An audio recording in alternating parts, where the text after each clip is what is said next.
بسم اللہ الرحمن الرحیم۔ پچھلے ایپیسوڈ میں جو 3 طلاقوں سے متعلق اب تک میں 3 ویڈیوز ریکارڈ کروا چکا ہوں، تو یہ جو اس ایپیسوڈ سے جو لاسٹ ایپیسوڈ تھا اس میں نے اہل حدیث حضرات جو حضرت رکانہ رضی اللہ تعالیٰ عنہ کی حدیث پیش کرتے ہیں، جس میں حضرت رکانہ سے یہ منقول ہے کہ ایک مجلس میں انہوں نے 3 طلاقیں دی تھیں، جس کو نبی صلی اللہ علیہ وسلم نے ایک قرار دیا، اور پھر اس حدیث کے آخر میں کہ عبداللہ بن عباس یہی سمجھتے تھے کہ طلاق طہر میں ایک ہی ہوتی ہے۔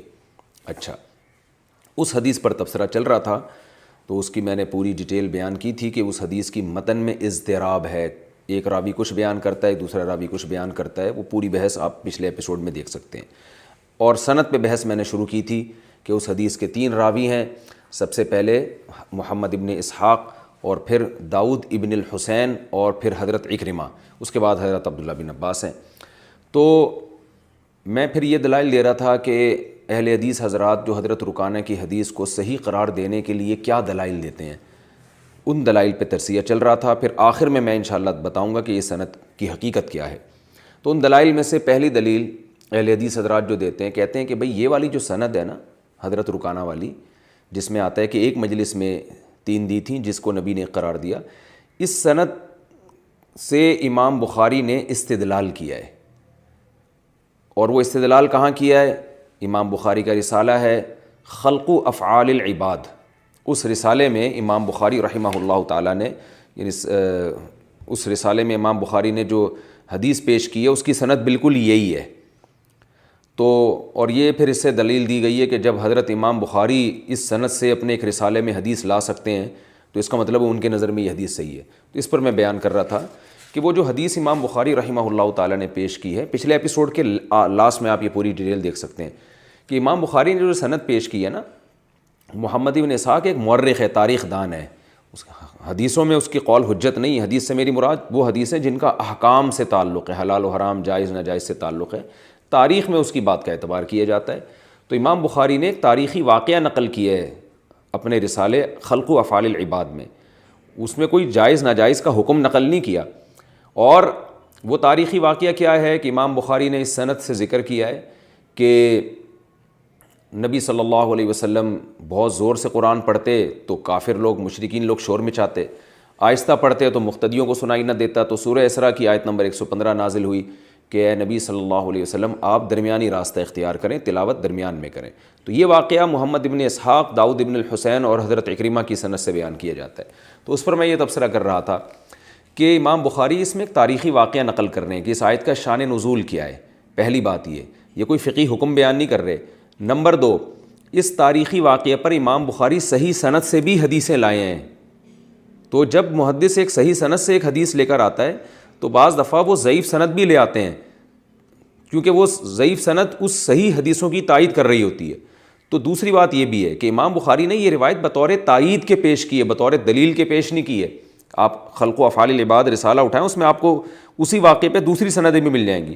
تیسری بات یہ جو اس سے دعویٰ کیا جا رہا ہے کہ اب امام بخاری نے چونکہ یہ حدیث پیش کی ہے، اس کی سند کو کسی دوسرے واقعے میں ذکر کیا ہے، تو اس سے یہ ثابت کرنا کہ اب امام بخاری گویا اس سند کے ذمہ دار ہو گئے ہیں کہ جو بھی حدیث آپ اس سند سے پیش کریں گے امام بخاری کی طرف اس کی نسبت کر دیں کہ وہ صحیح ہے۔ یہ کہاں لکھا ہوا ہے؟ یہ کون سا علمی طریقہ ہے یہ؟ تو امام بخاری صرف بخاری کی مسلموں کے بارے میں قائل ہیں کہ اس میں کوئی ضعیف سند نہیں لے کر آؤں گا۔ اس کے علاوہ تو ان کے جو الادب المفرد ہے، جزء رفع الیدین للبخاری ہے، یا خلق و افعال العباد ہے، ایسے جو رسالے امام بخاری کے ہیں اس میں امام بخاری نے یہ التزام کیا ہی نہیں ہے کہ میں جو بھی حدیث لے کر آؤں گا وہ صحیح ہوگی، بلکہ اس میں امام بخاری دوسرے محدثین کی طرح ضعیف حدیثیں بھی لاتے ہیں، صحیح حدیثیں بھی لاتے ہیں، اور ضعیف حدیث بعض دفعہ صحیح حدیث کی تائید میں لے آتے ہیں۔ تو اس میں اس سند کی نسبت امام بخاری کی طرف کرنا کہ امام بخاری اس کی سند کو درست مانتے ہیں، یہ امام بخاری پر میرا خیال ہے ایک بہت بڑا بہتان ہے۔ جب تک امام بخاری تصریح نہ کریں یا بخاری میں ذکر نہ کریں تو اس وقت تک امام بخاری کی طرف، یعنی صحیح بخاری میں جب تک ذکر نہ کریں اس وقت تک اس سند کو امام بخاری کی طرف منسوب کر کے کہنا کہ یہ صحیح ہے، یہ علمی خیانت ہے۔ تو یہ سب کچھ ابن تیمیہ اور ابن قیم رحمہ اللہ تعالیٰ نے لکھا ہے، بس اسی کو فالو کرتے چلے آ رہے ہیں۔ میرا خیال ہے بعد میں کسی نے یہ شاید ہمت نہیں کی یا غور کرنے کا موقع نہیں ملا کہ ذرا ان دلائل پہ غور تو کر لیں کہ کہیں ابن تیمیہ سے تو کہیں اجتہادی خطا نہیں ہوئی اس مسئلے میں۔ تو لیکن یہ کہ بس وہ سب ایک ہی اس پہ چلے جا رہے ہیں. تو امام بخاری نے کہیں بھی اس کی سند کو صحیح قرار نہیں دیا ہے. میرا کہنے کا مقصد یہ ہے، اور اس میں واضح دلائل دے چکا ہوں. دوسری دلیل یہ دی جاتی ہے کہ امام احمد ابن حنبل نے بھی اس حدیث کو صحیح قرار دیا ہے. اچھا جی، حضرت رکانہ کی جو حدیث ہے نا، جس میں آتا ہے ایک مجلس کی 3 طلاقیں ایک ہوتی ہیں، کہا جاتا ہے کہ امام احمد نے بھی اس کو صحیح قرار دیا ہے. یہ بھی غلط ہے. امام احمد نے اس کو قطعاً صحیح قرار نہیں دیا، کہیں بھی نہیں، آپ کو کتابوں میں کخ بھی نہیں ملے گا. جب میں نے کتابیں کنگھالی ہیں ابن تیمیہ کی اور ابن قیم رحمہ اللہ کی اور ہمارے اہل حدیث علماء کی، جب میں کتابیں کنگھالی ہیں تو پتہ چلا کہ یہاں بھی وہی کھینچا تانی ہوئی ہے جو امام بخاری کے بارے میں ہوئی ہے. اصل میں ہوا یہ ہے کہ رسول اللہ صلی اللہ علیہ وسلم جب مکہ سے مدینہ ہجرت کر کے گئے ہیں، تشریف لے گئے تھے، تو آپ کی بیٹی حضرت زینب بھی ہجرت کی انہوں نے. تو آپ کی بیٹی حضرت زینب کا نکاح ہوا تھا ابو العاص ابن وائل سے. ابو العاص نے ہجرت نہیں کی. اس کے بعد وہ 2 سال کے بعد ہجرت کر کے مدینہ آئے. تو نبی صلی اللہ علیہ وسلم نے حضرت زینب کو ابو العاص کے حوالے کر دیا کیونکہ وہ مسلمان ہو گئے تھے. اب یہاں فقہا میں ایک بحث چلی ہے کہ نبی صلی اللہ علیہ وسلم نے پرانے نکاح کو باقی رکھ کر اپنی بیٹی کو حضرت ابو العاص کے حوالے کیا یا نئے سرے سے دوبارہ نکاح کیا ہے. تو اس بارے میں ہمارے پاس 2 حدیثیں ملتی ہیں. ایک حدیث میں آتا ہے کہ نبی صلی اللہ علیہ وسلم نے دوبارہ سے نکاح پڑھایا اور اپنی بیٹی حضرت زینب کو ابو العاص کے حوالے کیا، کیونکہ ابو العاص پہلے غیر مسلم تھے، اب انہوں نے چونکہ اسلام قبول کیا ہے تو نبی صلی اللہ علیہ وسلم نے دوبارہ نکاح پڑھایا ہے. اور یہ امام شافعی کا قول ہے کہ جب کوئی شخص غیر مسلم سے اسلام قبول کرتا ہے تو پرانا نکاح برقرار نہیں رہتا بلکہ دوبارہ نئے سرے سے نکاح کرنا پڑتا ہے. لیکن اس بارے میں حنفیہ کا اور امام احمد ابن حنبل کا مذہب یہ ہے، ان کا قول یہ ہے کہ پرانا نکاح ابھی ٹوٹا نہیں ہے. کوئی میاں بیوی اگر دونوں غیر مسلم ہوں اور بیوی مسلمان ہو جاتی ہے تو نکاح نہیں ٹوٹتا، بلکہ اگر شوہر جب آئے گا نا تو اس کو اس کی بیوی حوالے کی جائے گی اگر وہ اسلام قبول کر لے. نکاح جب ٹوٹتا ہے کہ جب شوہر اسلام قبول نہ کرے، یعنی اس پر قاضی اور جج اسلام پیش کرے اور وہ اسلام کو مسترد کر دے تو پھر جج ان کے نکاح کو ختم کرے گا. تو اس بارے میں امام احمد بن حنبل اور امام حنیفہ کا قول یہ ہے کہ پرانا نکاح برقرار ہے، نئے سرے سے کوئی نیا نکاح نہیں ہوا ان میں. اب اس بارے میں 2 روایتیں ہمیں ملتی ہیں.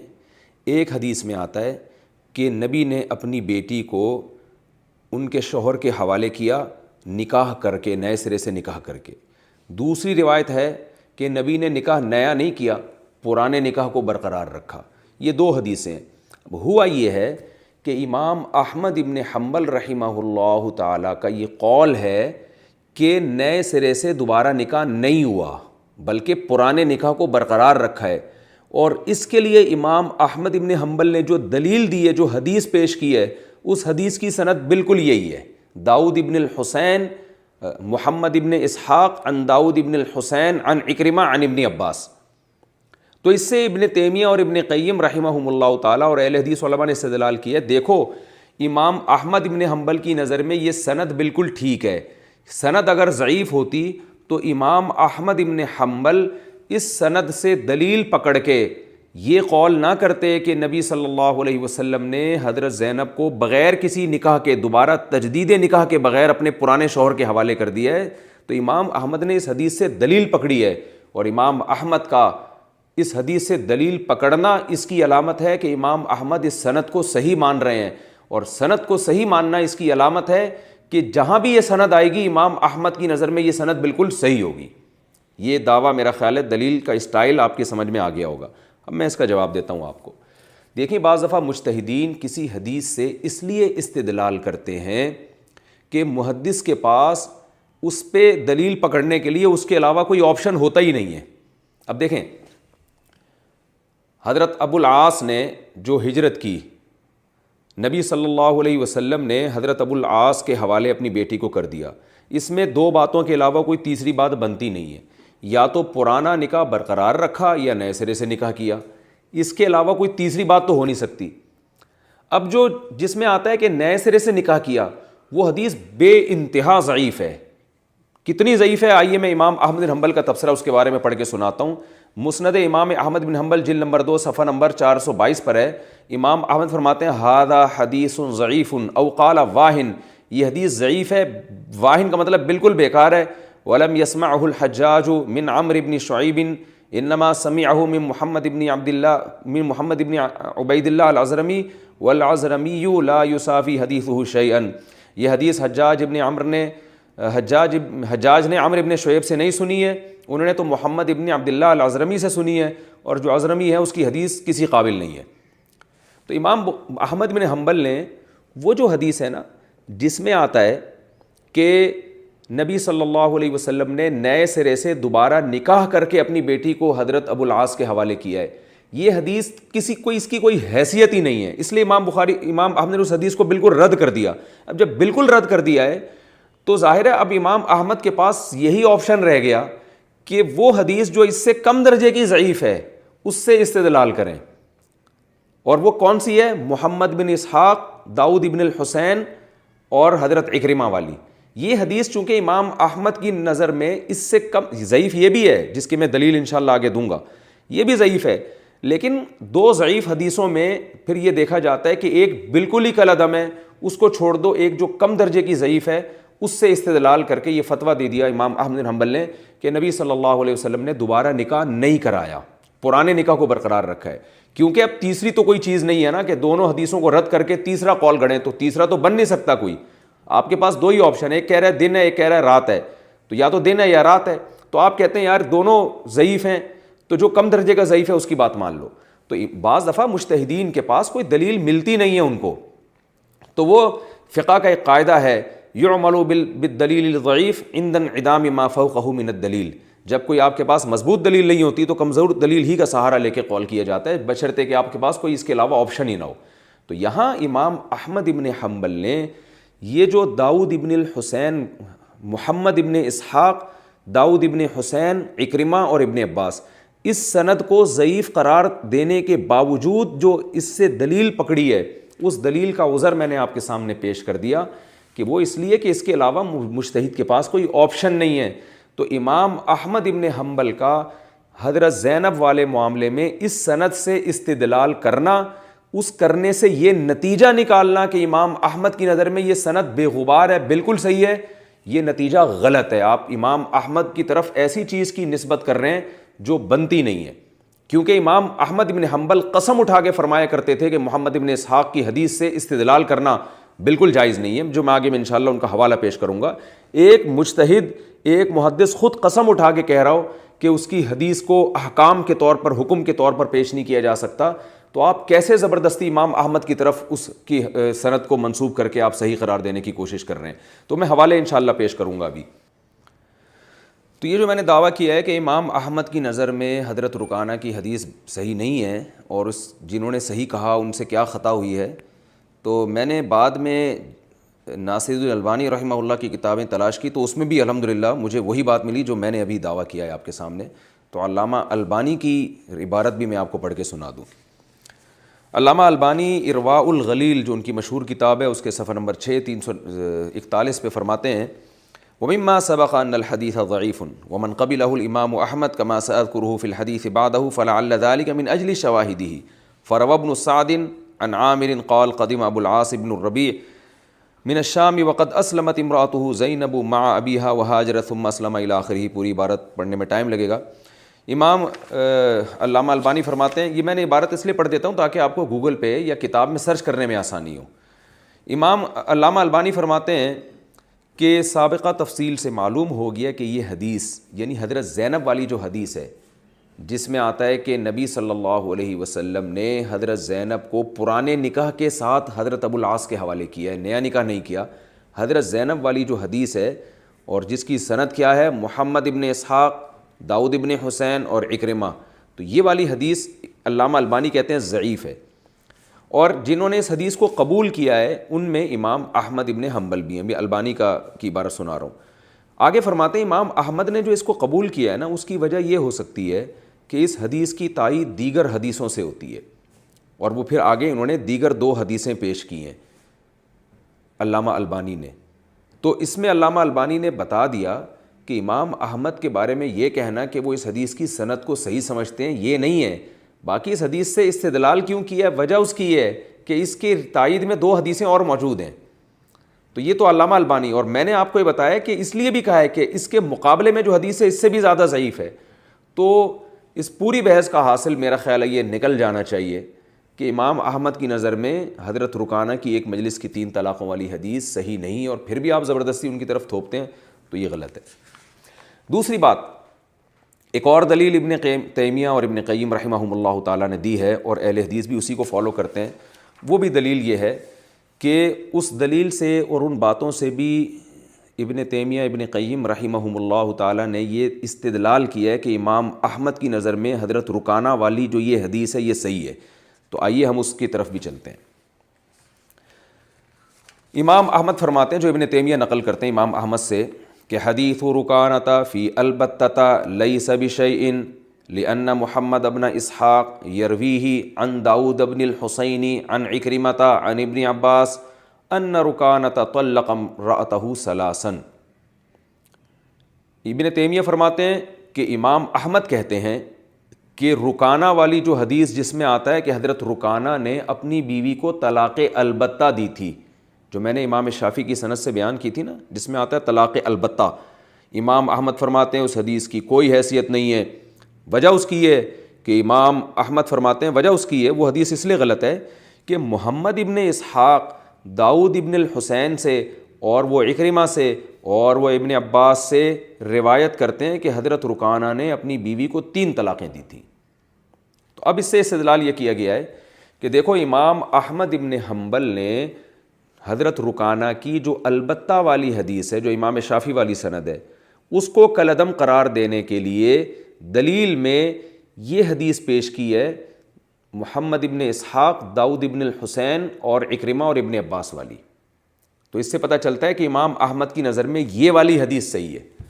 تو یاد رکھیں، اس سے ہی نہیں پتہ چلتا، اس سے صرف یہ پتہ چلتا ہے کہ امام احمد یہ بتا رہے ہیں کہ یہ حدیث 2 سندوں سے مروی ہے. ایک میں آتا ہے طلاق البتہ دی ہے، اس کے اگینسٹ دوسری میں آتا ہے طلاق البتہ نہیں بلکہ ایک مجلس میں 3 طلاقیں دی ہیں. تو اس سے امام احمد نے دوسری کو صحیح قرار نہیں دیا، بلکہ امام احمد کا مقصد یہ ہے کہ اس کے متن میں اضطراب ہے، ایک راوی کچھ اور بیان کر رہا ہے، دوسرا راوی کچھ اور بیان کر رہا ہے. اس میں کہیں بھی نہیں ہے کہ امام احمد نے اس کی سند کو صحیح قرار دیا ہے. صحیح قرار دیتے تو امام احمد اس سے حجت پکڑتے اور فتویٰ دیتے کہ ایک مجلس کی 3 طلاقیں ایک ہوتی ہیں، جبکہ ہم امام احمد بن حنبل پوری ذخیرہ کتب فقہ میں ہم دیکھتے ہیں ان سے یہی منقول ہے کہ ایک مجلس کی 3 طلاقیں 3 ہوتی ہیں. تو اور دوسری بات یہ کہ خود محمد ابن اسحاق والی سند پہ اور اس راوی پہ امام احمد کا اپنا تبصرہ ہے کہ وہ قسمیں اٹھا کے کہہ رہے ہیں کہ اس کی سند حجت نہیں ہے. تو آپ ایک صراحتاً امام احمد ایک بات کر رہے ہیں، اس کو آپ مان نہیں رہے، اور ان کی بات سے کھینچا تانی کر کے ایک نتیجہ نکال کے ان کی طرف منسوب کر رہے ہیں کہ اس حدیث کو صحیح قرار دیتے ہیں. میرا خیال ہے یہ کہ علمی خیانت ہے، اس سے ہمیں رجوع کرنا چاہیے. تو یہ میں نے بتایا، یہ میں نے اتنی ڈیٹیل اس لیے بیان کی ہے کہ ہمارے جو سادہ عوام ہے نا، وہ یہ سمجھتی ہے کہ جب اہل حدیث یہ کہتے ہیں کہ حضرت رکانہ کی ایک مجلس کی 3 طلاقوں والی حدیث کو امام بخاری نے بھی صحیح قرار دیا، امام احمد نے بھی صحیح قرار دیا، حافظ ابن حجر نے بھی صحیح قرار دیا، تو لوگ سمجھتے ہیں اتنے بڑے بڑے محدثین نے جب صحیح کہہ دیا تو پھر صحیح ہے. ایک بھی محدث نے صحیح نہیں کہا ہے، اس کو خوب اچھی طرح سمجھ لیں، ایک نے بھی صحیح نہیں کہا ہے، بلکہ ان کی باتوں سے خود یہ نتیجہ نکال کر ان کی طرف نسبت کی جا رہی ہے کہ انہوں نے صحیح قرار دیا ہے، اور ان سے جو صراحتاً منقول ہے اس کو اگنور کیا جا رہا ہے. تو آئیے اب میں ابن حجر کا رہ گیا، تو علامہ ابن حجر رحمہ اللہ کی طرف بھی نسبت کی جاتی ہے کہ علامہ ابن حجر رحمہ اللہ تعالیٰ نے بھی اس حدیث کو صحیح قرار دیا، حضرت رکانہ رضی اللہ تعالیٰ عنہ والی حدیث کو. تو آئیے ہم دیکھتے ہیں ابن حجر نے کیا فرمایا اس بارے میں. علامہ ابن حجر رحمہ اللہ تعالیٰ فتح الباری میں فرماتے ہیں ھذا الحدیث نص فی المسألة لا يقبل التاویل الذی فی غیرہ من الروایات. فرماتے ہیں کہ یہ جو حدیث ہے 3 طلاق کے مسئلے میں صریح ہے، اور اس میں اس تعویل کی گنجائش نہیں ہے جو اس حدیث کے علاوہ حدیثوں میں ہم نے تعویل کی ہے. تو اس سے اہل حدیث علماء کہتے ہیں، میں وہ اہل حدیث عالم کی عبارت پڑھ کے سنا دیتا ہوں. محمد رئیس ندوی صاحب رحمہ اللہ تعالیٰ تنویر الآفاق میں صفحہ نمبر 453 میں لکھتے ہیں کہ ابن حجر زیر بحث مسئلے میں حضرت رکانہ کی حدیث کو ناقابل تعویل نص قرار دے چکے ہیں. تو آگے پھر انہوں نے اس سے استدلال کیا ہے کہ موصوف کی نظر میں بھی یہ حدیث صحیح ہے، اور میں نے خود اہل حدیث علماء کو بھی یہ کہتے ہوئے سنا ہے کہ ابن حجر نے بھی اس کی سند کو صحیح قرار دیا ہے، حالانکہ ابن حجر نے اس کی سند پہ کوئی بحث ہی نہیں کی ہے، نہ حدیث پہ بحث کی ہے کہ یہ صحیح ہے ضعیف ہے۔ ابن حجر صرف یہ کہہ رہے ہیں کہ یہ جو حدیث ہے اس میں تعویل کی گنجائش نہیں ہے۔ تعویل کا مطلب، اس کا جو مطلب ہے وہ کیا ہے کہ حضرت رکانہ نے ایک مجلس میں 3 طلاقیں دی تھیں اور نبی نے ایک مجلس کی وجہ سے ایک قرار دیا، تو اب اس میں وہ تعویل نہیں ہو سکتی جو صحیح ہے مسلم کی حدیث میں ہم نے تعویل کی ہے کہ نبی کے دور میں ایک مجلس کی 3 کا مطلب کیا تھا۔ تو ابن حجر صرف اتنا بتا رہے ہیں کہ اس حدیث کے 2 مطلب نہیں بنتے، یہ نہیں کہہ رہے کہ اس حدیث کی سند صحیح ہے۔ تو کتنی بڑی علمی خیانت ہے یہ۔ ٹھیک ہے، یہ خیانت محمد رئیس ندوی صاحب نے میرا خیال ہے نہیں کی، لیکن میں نے خود اہل حدیث علماء سے یہ بات سنی ہے کہ ابن حجر نے بھی اس حدیث کو صحیح قرار دیا ہے، کہیں بھی صحیح قرار نہیں دیا ابن حجر نے۔ ابن حجر کا تبصرہ بھی میں انشاءاللہ آگے آپ کو بتاؤں گا کہ ان راویوں کے بارے میں ان کا کیا تبصرہ ہے۔ تو نہ ابن حجر نے اس کو صحیح قرار دیا، ابن حجر نے صرف یہ کہا ہے کہ اس حدیث میں تعویل ممکن نہیں ہے، ہاں سند صحیح ہے ضعیف ہے اس پر انہوں نے بحث نہیں کی ہے۔ تو میں آپ کو حقیقت بتاؤں کہ پورے ذخیرہ قرآن اور حدیث میں صرف یہ ایک حضرت رکانہ کی حدیث ایسی ہے جس میں آتا ہے کہ نبی نے ایک مجلس کی 3 طلاقوں کو ایک قرار دیا ہے۔ تو اگر یہ واقعی صحیح سند سے ثابت ہو جاتی تو ہم رجوع کر لیتے، لیکن اس کی سند بھی لنگڑی لولی ہے، اس کے متن میں بھی اضطراب ہے، دوسرے راوی حضرت رکانہ سے کچھ اور بیان کر رہے ہیں، حالانکہ وہ صحیح راوی بھی ہیں، وہ راوی ثقہ بھی ہیں اور ان کی سند پہ بھی کلام نہیں ہے، اور وہ راوی حضرت رکانہ کے رشتہ دار بھی ہیں۔ تو اس لیے پتہ چلتا ہے کہ یہ حضرت رکانہ کی جو حدیث ہے نا، یہ متن کے لحاظ سے بھی صحیح نہیں ہے اور سند کے لحاظ سے تو ویسے ہی صحیح نہیں۔ رہا یہ مسئلہ کہ امام احمد ابن حنبل نے حضرت رکانہ کی وہ جو حدیث ہے جس میں آتا ہے کہ طلاق البتہ دی تھی، اس کو بھی حضرت امام احمد بن حنبل نے صحیح نہیں مانا۔ اس کی وجہ یہ ہے کہ امام احمد نے فرمایا کہ اہل مدینہ طلاق البتہ سے طلاق دیتے ہی نہیں تھے، تو اس بیس پر امام احمد نے اس حدیث کو رد کیا ہے۔ لیکن امام شافعی نے اس حدیث کو حجت اس بیس پہ مانا ہے کہ طلاق البتہ میں لفظ البتہ کو نہیں دیکھ رہے ہیں، وہ اصل میں اس کو دیکھ رہے ہیں کہ 3 طلاقوں کو طلاق البتہ سے تعبیر کیا جاتا تھا، کیونکہ البتہ کا معنی ہے پکی طلاق، تو پکی 3 ہی ہوتی ہیں، تو یہ مطلب ہے اس کا۔ خیر، تو اس لیے خوب اچھی طرح ذہن میں رکھ لیں، نہ امام بخاری نے حضرت رکانہ کی ایک مجلس کی 3 طلاقوں والی حدیث کو صحیح قرار دیا، نہ امام احمد ابن حنبل نے، نہ علامہ ابن حجر نے۔ ان تینوں سے کوئی ایک لفظ بھی نہیں دکھا سکتا کہ جس میں آتا ہو کہ یہ سند صحیح ہے۔ تو کھینچا تانی کر کے ان کی احادیث سے توڑ موڑ کے استدلال کیا گیا، اور ان کا اپنا فتویٰ بھی اس کے خلاف ہے۔ امام بخاری بھی 3 طلاقوں کو 3 مانتے ہیں، امام احمد ابن حنبل بھی 3 کو 3 مانتے ہیں، اور ابن حجر تو مانتے ہی ہیں، وہ تو شافعی مسلک کے تھے، وہ تو 3 کو 3 مانتے ہیں۔ تو خام خام ایک چیز اٹھا کے زبردستی ان کے جو ہے وہ کھاتے میں ڈالی جا رہی ہے۔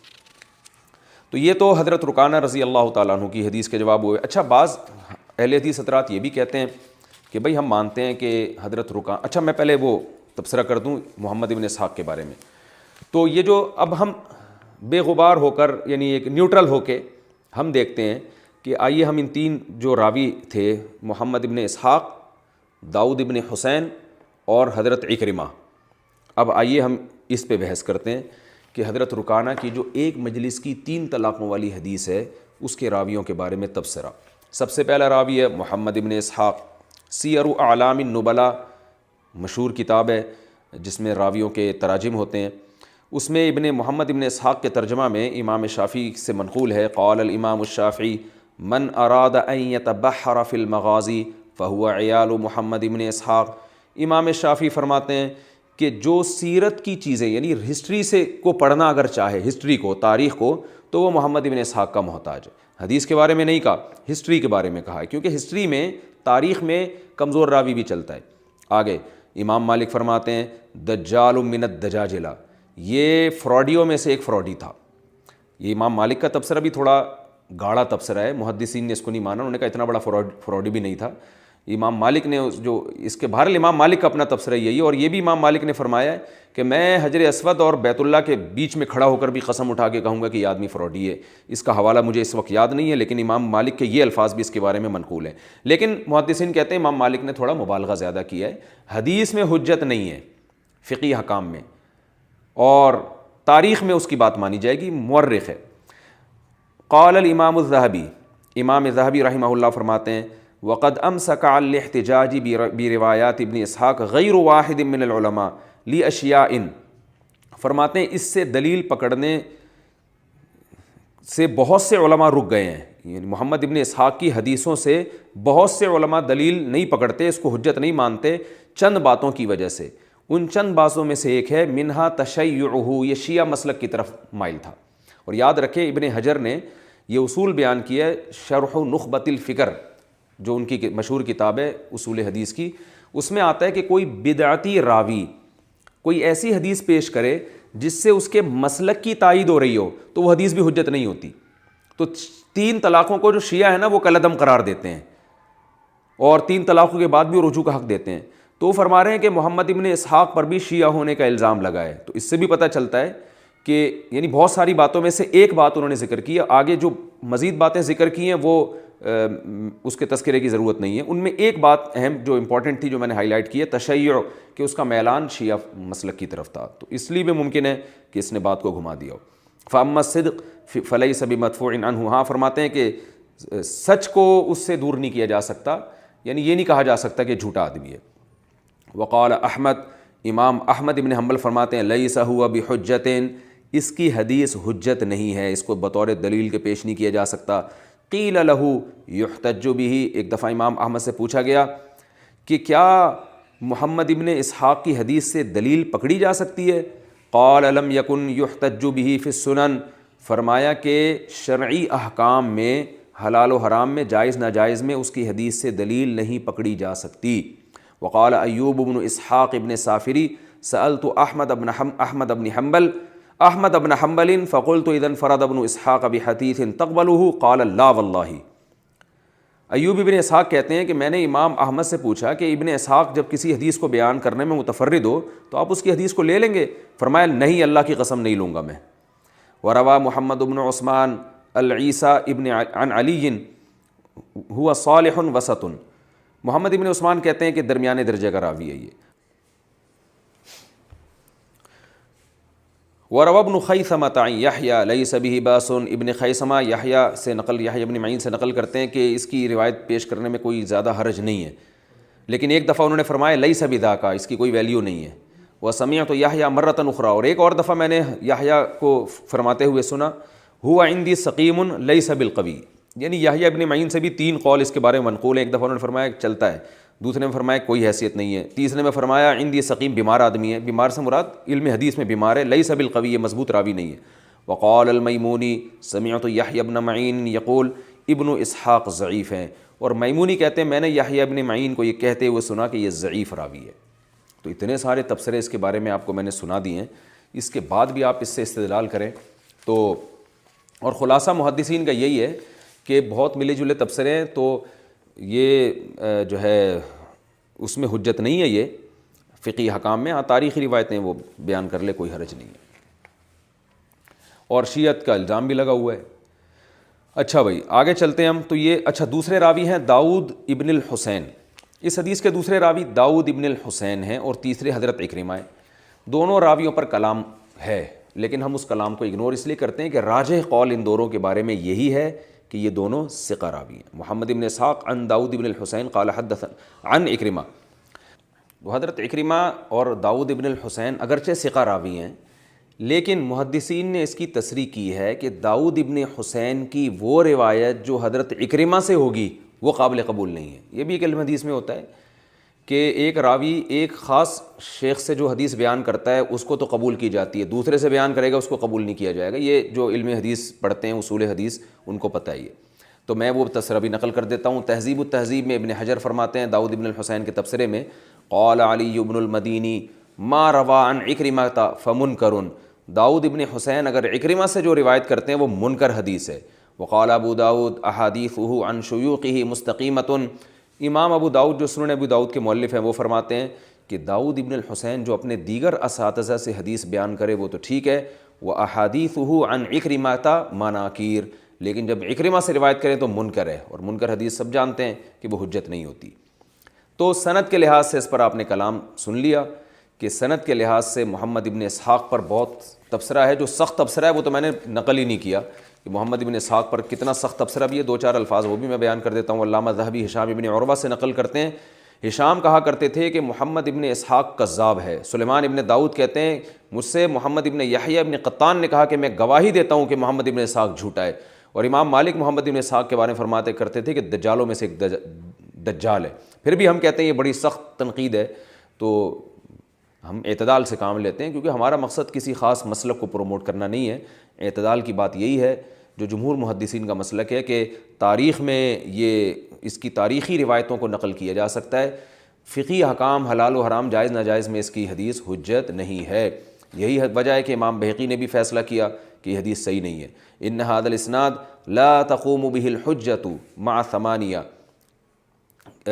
فرماتے ہیں کہ یہ حدیث پوری عبارت نہیں پڑھ رہا, جو ٹو دا پوائنٹ عبارت ہے صرف امام بہقی کی وہ پڑھ رہا ہوں کہ یہ حدیث ایسی ہے, یہ حضرت رکانہ کی 3 طلاقوں کی ایک مجلس میں جو 3 طلاقوں والی حدیث اس کے بارے میں کہہ رہے ہیں یہ سند ایسی ہے جس سے حجت قائم نہیں ہو سکتی, جبکہ اس کی متن میں بھی اضطراب ہے. آگے امام بہقی اس کے متن کے اضطراب کو ذکر کر رہے ہیں.